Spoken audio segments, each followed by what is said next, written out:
Hi friends, ನಮಸ್ಕಾರ. ಎಲ್ಲರಿಗೂ ದುರ್ಗಾ ಚಾನಲ್ಗೆ ಸ್ವಾಗತ. ಬರ್ರಿ, ಇವತ್ತು ಚಳ್ಳಕಾಯಿ ಉಪ್ಪಿನಕಾಯಿ ಹಾಕೊಂತೀನಿ. ನಾನು ಹೆಂಗೆ ಹಾಕೋದು ಮತ್ತು ಇದಕ್ಕೆ ಏನೆಲ್ಲ ಸಾಮಗ್ರಿ ಬೇಕು ಅಂತ ಹೇಳ್ತೀನಿ. ಭಾಳನ ಈಸಿಯಾಗಿ ಇರುವಂಥ ಒಂದು ಮೆಥಡಲ್ಲಿ ನಾನು ತೋರಿಸ್ಕೊಡ್ತಿದ್ದೀನಿ. ನಮ್ಮ ಹಳ್ಳಿಯಲ್ಲಿ ಅಂದರೆ ನಮ್ಮ ಊರಾಗ ಈ ರೀತಿಯಾಗಿ ಚಳ್ಳಕಾಯಿ ಉಪ್ಪಿನಕಾಯಿನ ಹಾಕ್ತಾರೆ. ಹಾಗೆ ನಾನು ಅದೇ ರೀತಿಯಾಗಿ ನಾನು ನಿಮಗೆ ಇವತ್ತು ಮಾಡಿ ತೋರಿಸಿದ್ದೀನಿ. ಇದನ್ನು ಫಸ್ಟಿಗೆ ನಾನು ಚೆನ್ನಾಗಿ ತೊಳ್ಕೊಂಡು ಇದಕ್ಕೇನು ನೀರು ಹೋಗಬೇಕು, ಒರೆಸ್ಕೋಬೇಕು ಅನ್ನೋದೇನು ಅವಶ್ಯಕತೆ ಇಲ್ಲ. ಚೆನ್ನಾಗಿ ಒಂದು ಸ್ವಲ್ಪ ತೊಳ್ಕೊಬೇಕಷ್ಟ. ತೊಳ್ಕೊಂಡು ನೀರು ಬಸ್ತಿಟ್ಕೊಂಡ್ಬಿಟ್ರೆ ಸಾಕು.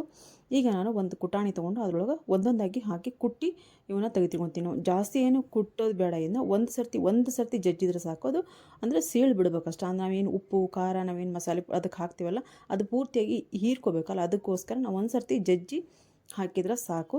ಅದನ್ನ ನೀನು ಜಜ್ಜಿ ಪೂರ್ತಿಯಾಗಿ ಅದರೊಳಗಿನ ಬೀಜ ಇರ್ತೈತಿ. ಆಮೇಲೆ ಅದ್ರ ಮೇಲೆ ಒಂದು ಸಿಪ್ಪೆ ಇರ್ತೈತೆ, ಒಂಥರ ಕ್ಯಾಪಿನ ಥರ. ಅದನ್ನು ನಾವು ತೆಗಿಬಾರ್ದಿಲ್ಲಿ. ಅದರಿಂದನೇ ಒಂದರ ಟೇಸ್ಟ್ ಬರ್ತೈತಿ. ಒಳಗೆ ಬೀಜ ಮತ್ತು ಇದು ಮೇಲೆ ಸಿಪ್ಪೆ ಇರುತ್ತೆ. ನಾವು ಅದನ್ನೇ ಬೀಜ ಅಂತೂ ತೆಗಿಯೋಕ್ಕಾಗಂಗಿಲ್ಲ, ಯಾಕಂದರೆ ಇದು ಲೋಳೆ ಆಗಿರ್ತೈತಿ. ಹಾಗಾಗಿ ಬೀಜ ತೆಗಿಯೋಕ್ಕಾಗಂಗಿಲ್ಲ. ನಾವು ಒಂದು ಸರ್ತಿ ಜಜ್ಜಿ ಇದನ್ನು ನಾನು ಒಂದು ಬಟ್ಲಿಗೆ ಹಾಕೊಂಡು ಹೋಗ್ತೀನಿ. ನೋಡಲಿ ಕ್ಯಾಪ್ ಹೋದ್ರೆ ಮಾತ್ರ ಅದು ಆ ರೀತಿ ಕಪ್ಪಾಗಿ ಕಾಣಿಸ್ತೈತಿ.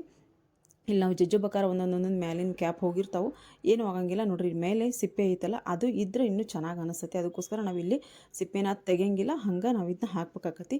ಆಮೇಲೆ ಒಬ್ಬೊಬ್ಬರು ಇದಕ್ಕೆ ಹುರಿದು ಇದು ಏನದು ಅಗಸೆ ಬೀಜ ಹುರಿದು, ಸಾಸಿವೆ ಹುರಿದು ಅಂಥವೆಲ್ಲ ಹಾಕ್ತಾರೆ. ನಾವಿಲ್ಲಿ ಭಾಳನೇ ಈಸಿಯಾಗಿ ಈ ಉಪ್ಪಿನಕಾಯಿನ ರೆಡಿ ಮಾಡ್ಕೊಂಡ್ರೆ ನಾವು ಅಷ್ಟು ಜಜ್ಜಿ ನಾನು ಒಂದು ಡಬ್ರಿಗೆ ಹಾಕಿಟ್ಕೊಂಡಿನಿ. ಇಲ್ಲೇ ಇದಕ್ಕೆ ನಾವು ರುಚಿಗೆ ತಕ್ಕಷ್ಟು ಉಪ್ಪು ಹಾಕೋಬೇಕು. ನೀವು ನಾನಿಲ್ಲಿ ಕಲ್ಲು ಉಪ್ಪನ್ನು ಹಾಕೊಂಡು ನೀವು ಬೇಕಿದ್ರೆ ಪುಡಿ ಉಪ್ಪಿದ್ರೆ ಪುಡಿ ಉಪ್ಪನ್ನು ಹಾಕೋಬೋದು.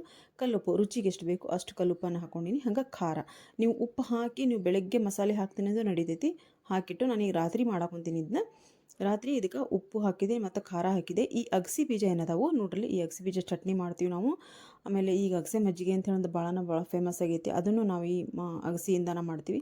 ಈ ಅಗಸೆನ ನಾವು ಬಿಸಿಲಾಗಿಟ್ಟು ಬೆಳಗ್ಗೆನೇ ಬಿಸಿಲಾಗಿಟ್ಟು ನಾನು ಸಾಯಂಕಾಲ ತೊಗೊಂಬಂದು ಪೌಡ್ರ್ ಮಾಡಿ ಇಟ್ಕೊಂಡಿನಿ.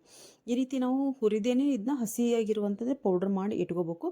ಇದನ್ನು ನಾನು 1 kg ಚಳ್ಳಕಾಯಿಗೆ ಒಂದು ಚಟಾಕು ಅಂತಾರೆ, ಅಂದರೆ ಒಂದು 1/4 kgಗಿಂತ ಒಂದು ಸ್ವಲ್ಪನ ಜಾಸ್ತಿ ಇರ್ತಾವೆ ಅಷ್ಟು ನಾನಿಲ್ಲಿ ತೊಗೊಂಡಿನಿ. ಒಂದು 1/4 kgಗಿಂತ ಒಂದು ಸ್ವಲ್ಪ 2 ಸ್ಪೂನಷ್ಟು ಜಾಸ್ತಿ ಆಗ್ತಾವೆ ಅಷ್ಟು ತೊಗೊಂಡು ನಾನು ಇದಕ್ಕೆ ಹಾಕ್ಕೊಂಡು. ನೀವು ಜಾಸ್ತಿ ಲೋಳೆ ಆಗುತ್ತೆ ಅನ್ನೋದಾದ್ರೆ ಒಂದು ಸ್ವಲ್ಪ ಕಡಿಮೆನೂ ಹಾಕ್ಕೋಬೋದು. ನಮಗಿಲ್ಲ ಒಂದು ಸ್ವಲ್ಪ ಅಗಸೆ ಪುಡಿ ಜಾಸ್ತಿ ಬೇಕು, ಆಮೇಲೆ ರಸ ಜಾಸ್ತಿ ಬೇಕು ಅಂತ ಹೇಳಿದ್ರೆ ನಾನಿಲ್ಲಿ ಪುಡಿನ ಜಾಸ್ತಿ ಹಾಕ್ಕೊಂಡಿನಿ.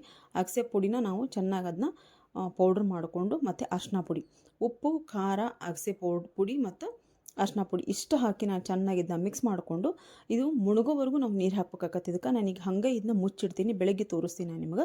ಮುಚ್ಚಿ ಹಂಗೆ ಇಟ್ಟು ನಾನು ಬಟ್ಟೆ ಕಟ್ಟಿಲ್ಲ. ಇಲ್ಲಿ ನೋಡ್ರಿ, ಪೂರ್ತಿಯಾಗಿ ಅವು ಕಾಯಿ ಮುಳುಗೋವರೆಗೂ ನಾವು ನೀರು ಹಾಕಬೇಕಾಗತ್ತೆ. ಅದಕ್ಕೋಸ್ಕರನೇ ಈಗ ನೋಡ್ರಿ ಅಗಸಿ ಪೌಡ್ರ್ ನಾನು ಬೇಕಿದ್ರೆ ನೀವು ಬೆಳಗ್ಗೆ ನೋಡಿಕೊಂಡು ನಿಮ್ಗೆ ಇನ್ನೂ ಸ್ವಲ್ಪ ಅಗಸಿ ಪೌಡ್ರ್ ಬೇಕು ಅಂದ್ರೆ ಹಾಕೋಬೋದು. ಇದಕ್ಕೆ ಇಷ್ಟೇ ಕ್ವಾಂಟಿಟಿ ಹಾಕ್ಬೇಕಂತ ಇಲ್ಲ.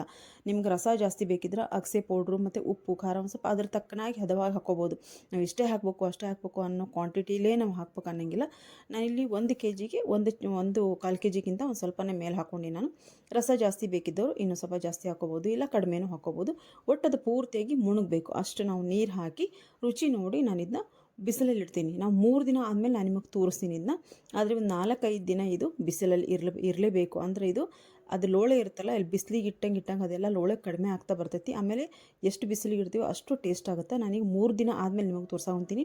ನೋಡಿ, ಇನ್ನೂ ಬಿಸಿ ಐತಿ ಡಬರಿ. ಅದು ಮೇಲಿಂದ ತೊಗೊಂಬಂದಿದ್ದು ನೋಡ್ರಿ. ಇಷ್ಟು ಚೆನ್ನಾಗಿ ಈಗಾಗಲೇ ನಮಗೆ ಈ ತಿನ್ನೋ ಒಂದು ಲೆಕ್ಕಕ್ಕೆ ಇನ್ನೂ ಈಗಾಗಲೇ ತಿನ್ನೋಕೆ ಶುರು ಮಾಡಿಬಿಡ್ತಾರೆ ನಮ್ಮನೆ. 3 ದಿನ 4 ದಿನ ಅಂದ್ಕೊಳ್ಳೇನೆ. ಅಂದ್ರೆ ಅಷ್ಟು ರುಚಿಯಾಗಿರ್ತೈತೆ ಅದು ಉಪ್ಪಿನಕಾಯಿ. ಇದು ಹುಳಿ ಇರೋಂಗಿಲ್ಲ, ಆದರೆ ಒಂದು ಅಗಸೆ ಬೀಜ ಉಪ್ಪು ಖಾರ ಎಲ್ಲ ಹಾಕಿ ನಾವು ಇದನ್ನು ಮಾಡಿರ್ತೀವಲ್ಲ, ಟೇಸ್ಟಾಗಿರ್ತೈತಿ.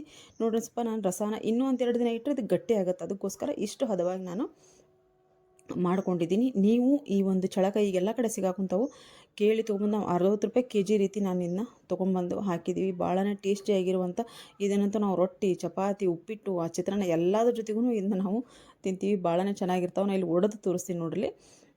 ಒಂದು ಸೀಳು ಹಾಕಿರ್ತೀವಲ್ಲ ನಾವು, ಅಲ್ಲೇ ಒಡೆದು ಸಿಪ್ಪೆಯನ್ನು ತೆಗಿಬೇಕು ಮತ್ತು ಅದರೊಳಗಿನ ಬೀಜನ ತೆಗಿಬೇಕು. ಒಂದು ಸ್ವಲ್ಪ ಲೋಳೆ ಇರುತ್ತದೆ, ಇನ್ನೊಂದು ಸ್ವಲ್ಪ ಲೋಳೆ ಐತಿ. 1-2 ದಿನ ಇಟ್ಟರೆ ಅದು ಕರೆಕ್ಟಾಗಿ ಹದ ಆಗುತ್ತೆ. ಬೀಜ ಮತ್ತು ಸಿಪ್ಪೆ ತೆಗೆದು ಈ ರಸದ ಜೊತೆಗೆ ಹಚ್ಕೊಂಡು ತಿನ್ನೋಕಂತಾರೆ. 1 ರೊಟ್ಟಿ ತಿನ್ನೋರು 4 ರೊಟ್ಟಿ ಆರಾಮಾಗಿ ತಿಂತೀರಿ.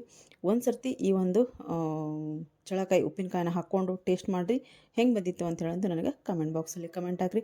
ವಿಡಿಯೋ ಇಷ್ಟ ಆದರೆ ಏನು ಮಾಡಬೇಕು ಒಂದು ಲೈಕ್ ಮಾಡಿರಿ, ಶೇರ್ ಮಾಡಿರಿ, ಕಮೆಂಟ್ ಬಾಕ್ಸಲ್ಲಿ ಕಮೆಂಟ್ ಹಾಕೋದನ್ನು ಮರಿಬೇಡಿ ಫ್ರೆಂಡ್ಸ್. ದಯವಿಟ್ಟು ಯಾರೆಲ್ಲ ಚಾನಲ್ನ ಸಬ್ಸ್ಕ್ರೈಬ್ ಮಾಡ್ಕೊಂಡಿಲ್ಲ ದಯವಿಟ್ಟು ಸಬ್ಸ್ಕ್ರೈಬ್ ಮಾಡಿಕೊಂಡು ಸಪೋರ್ಟ್ ಮಾಡಿ ಅಂತ ರಿಕ್ವೆಸ್ಟ್ ಮಾಡ್ಕೊತೀನಿ. ಮತ್ತೆ ಮುಂದೆ ಒಂದು ಒಳ್ಳೆ ವಿಡಿಯೋದೊಂದಿಗೆ ಬರ್ತೀನಿ. ಅಲ್ಲಿವರೆಗೂ ಬಾಯ್ ಫ್ರೆಂಡ್ಸ್, ಬಾಯ್.